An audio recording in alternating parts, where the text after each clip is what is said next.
আজকে জামুয়াবাসী সহ রাজ্যবাসী এবং দেশবাসীকে বাঙালি পরিযায়ী শ্রমিকদের উপরে, বিশেষত বাংলাভাষী মুসলিম শ্রমিকদের উপরে ওরা একটা বর্বর আক্রমণ নামিয়ে এনেছে।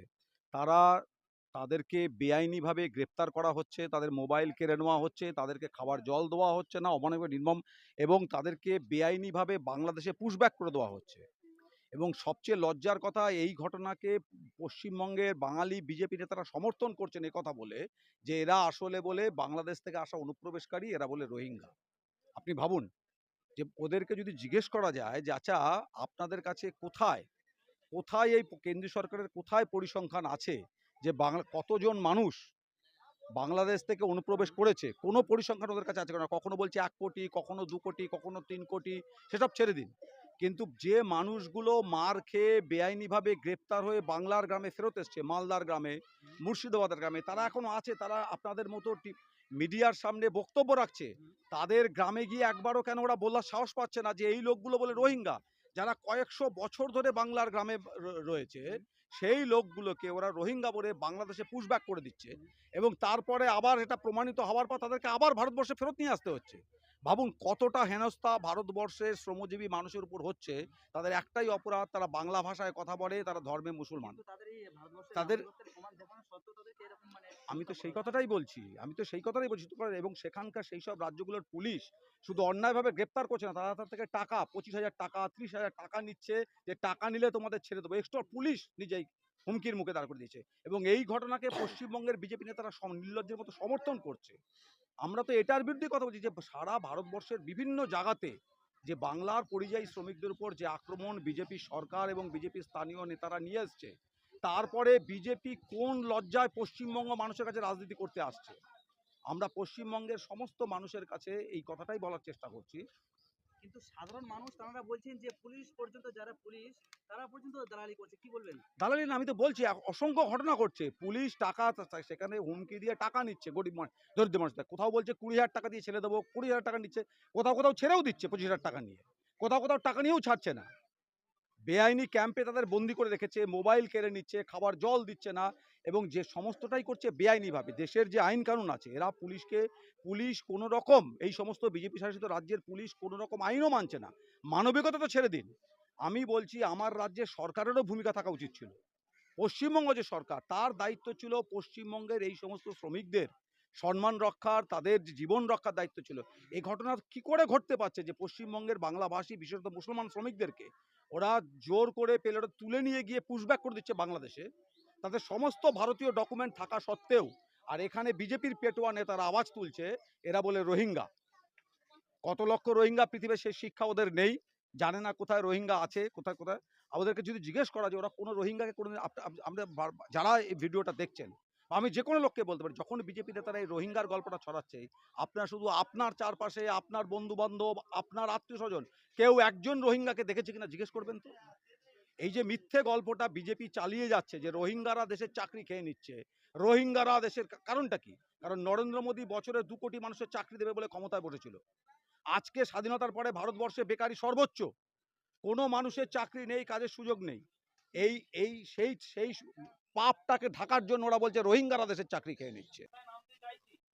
যদি আপনার গ্রামের মানুষ যদি আপনাদের সাপোর্টে যদি না থাকে, তখন আমরা এখানে পা রাখার জায়গা পাবো।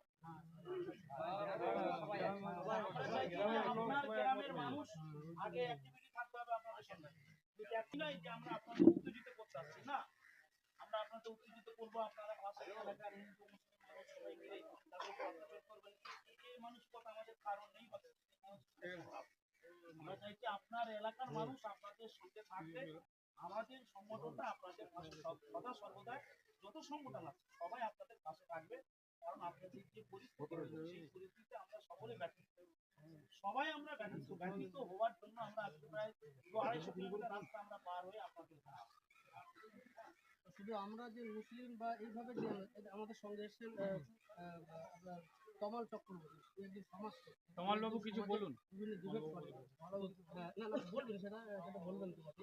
তো তিনি আমাদের সঙ্গে এসেছেন। আমাদের শুধু বৌদ্ধ ধর্ম থেকে, খ্রিস্টান ধর্ম থেকে, সনাতন ধর্ম থেকে, সমস্ত ধর্ম নিয়ে আমরা সম্প্রীতির বার্তা, শান্তির বার্তা আমরা প্রচার করি। সর্বক্ষণ আমরা সম্প্রীতি নিয়ে কাজ করি, আমরা শিক্ষা নিয়ে কাজ করি। একজন গ্রাউন্ড লেভেল থেকে আমরা সব জায়গাতে তুলে দিই। ওই জন্য আজও পর্যন্ত আমরা প্রত্যেকটা জায়গাতে, যেমন আজকের এখানে ছুটে এসেছি, তাহলে আমরা শুধু মুসলিম বলে আমাদের সঙ্গে থাকেন সাপোর্টে, যে প্রত্যেকটা শুধু হিন্দু বলে নয়, বৌদ্ধ বলে নয়, খ্রিস্টান বলে নয়, তারা মানবিকভাবে তারা এই সমস্ত কার্যক্রিয়াগুলোকে তারা নিন্দা করে এবং তীব্র প্রতিবাদও তারা চায়। ওই জন্য একটা মানবিক দিক দিয়ে তাকিয়ে এটা আমরা সমস্ত ধর্ম এ নিয়ে আমরা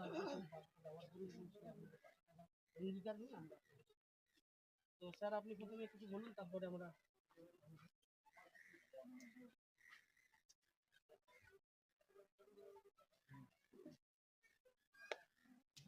আমরা তাকে রক্ষা করতে পারিনি, এটা আমাদের লক্ষ্য। ক্ষমাটা চাওয়ার জন্য আমি যদি বলেন এর আগে আপনি আপনাদের গ্রামের মানুষরা বলছেন সঠিকভাবে মোদী এখানে এসেছিলেন, তারপরে বেড়ে গেছে, সাহস বেড়ে গেছে। এবং এরা আসলে চাইছে যে মানে মুসলমানরা আমাদের দেশে থাকবে না বলছিল। আমি তখন বলছিলাম ওরা আসলে এটাই চায়, যেটা বলার বা করার ক্ষমতা ওদের নেই, সাহসটুকু ওদের নেই। সেই জন্য ওরা ঘুর পথে বলছে বাংলাদেশের সমস্ত দরিদ্র মুসলমান মানুষদের, কখনো বলছে রোহিঙ্গা, কখনো বলছে বাংলাদেশ থেকে এসছে। হ্যাঁ, কারণ ভারতবর্ষের সঙ্গে ক্ষমতা দেন। আমি সেই এই কথাটুকু বলবো, এনাদেরকেও সেদিন বলেছে এই ভারতবর্ষে থাকার অধিকার যারা এই বক্তারা যারা বলছে তাদের থেকে 10 গুণ বেশি। ভারতবর্ষ আমার আপনার সকলে, যারা এই কথা ওদের বললাম তো, ভারতের সংবিধান ওদের অধিকার দেয় না, ওরা এটা বলার চেষ্টা করছে ঘুর পথে। এবং শুধু বাঙালি মুসলমানদেরই বলছে, আজকে দেখতে পাচ্ছেন বিভিন্ন রাজ্যগুলোতে বাঙালি হিন্দু শ্রমিকদেরকে ওরা বাংলা বলার জন্য তুলে নিয়ে পেলোটার করে তারপরে বাংলাদেশে ছুড়ে দিচ্ছে। তো এই আমি শুধু এটুকু বলছি যে আমাদের এই দেশটার উপর অধিকার ওদের থেকে অনেক বেশি। ওরা লুটেরা, ওই মোদী বলুন, অমিত শাহ বলুন, আপনারা আমরা বাবা 1000 বছর ধরে পশ্চিমবঙ্গে আছি। সুতরাং ওটা ওরা যাই চাক, ওটা আমরা সফল করতে দেবো না। সেটা বলার জন্য যে আমরা একসাথে আমরা দেখতে চাইছি ওদের কতটা ক্ষমতা আছে, আমরা দেখবো এটা। পশ্চিমবঙ্গে ওরা যেটা ওরা উত্তরপ্রদেশ, উড়িষ্যা, মধ্যপ্রদেশে বাঙালি মুসলিম শ্রমিককে যারা চালাচ্ছে, ওটা পশ্চিমবঙ্গে চালাতে পারে কিনা আমরা সরাসরি বলছি। আমরা রাস্তায় দাঁড়িয়ে দেখবো কত পারিজাত তখন লুকিয়ে বেড়াচ্ছে, ওর ওকে যারা মদতদাতা তারা কি করে সামনে আসে, সেটা আমরা পশ্চিমবঙ্গে দেখবো নিশ্চিত। এটা বলার জন্য আমি আপনাদের কাছে এবং ক্ষমা চাইতে এসেছি। ডেমুয়া গ্রামে এসে যা পরিবেশ পরিস্থিতি জানলাম, শুনলাম, আপনারা সোশ্যাল মিডিয়াতে কম বেশি দেখেছেন, আজকে ভাইদের কাছ থেকে শুনলাম, কথায় কথায় বলছে এদেরকে বাংলাদেশি, রোহিঙ্গা।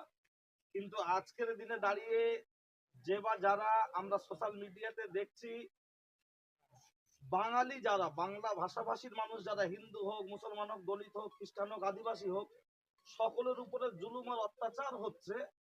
আমরা দেখছি মুর্শিদাবাদের একজন ভাইকে বাংলাদেশের উপরে পার করে দিয়েছে, কিন্তু তার 41 সালের দলিল পর্যন্ত তার বাড়ি থেকে পাঠানো হয়েছে, সেগুলো কোনো হয়নি।